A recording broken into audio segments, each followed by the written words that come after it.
한 해 발생하는 교통사고 중 65세 이상 고령 운전자 사고가 차지하는 비율은 얼마나 될까요? 10건 중에 1건 이상이라고 합니다. 그런데 사망 사고의 발생 비율은 이보다 더 높습니다. 네, 이에 따라 지자체마다 교통카드나 지역 상품권을 제공하고 고령 운전자의 면허 반납을 유도하고 있는데 반납률이 저조한 실정입니다. 대책 마련이 필요하다는 지적의 목소리가 나옵니다. 정승환 기자입니다. 횡단보도를 건너던 보행자 3명을 승용차가 덮칩니다. 이 사고로 보행자 3명은 숨졌습니다.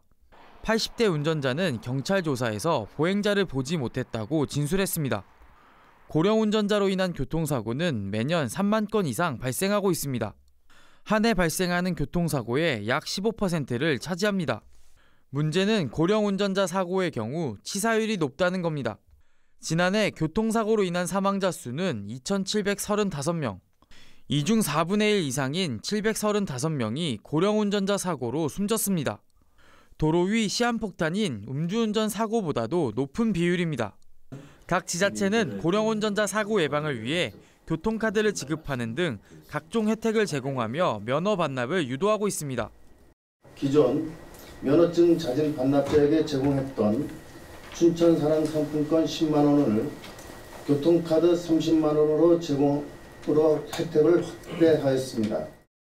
하지만 보상이 일회성에 그치다 보니 면허 반납률은 2%에 그치는 등 저조한 실정입니다. 지자체마다 다른 보상도 문제입니다.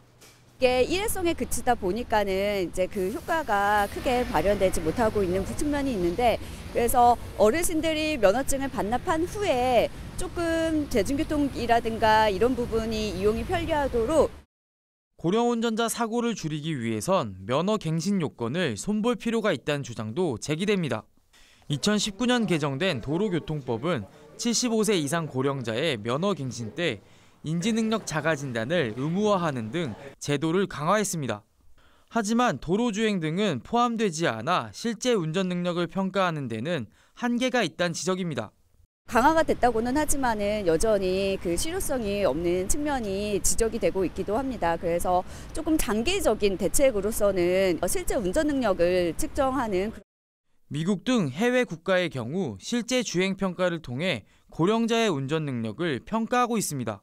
또 거주 지역에서만 운전을 하거나 의사의 진단이 있을 때만 면허를 발급해주는 조건부 면허 제도를 적극적으로 운영 중입니다.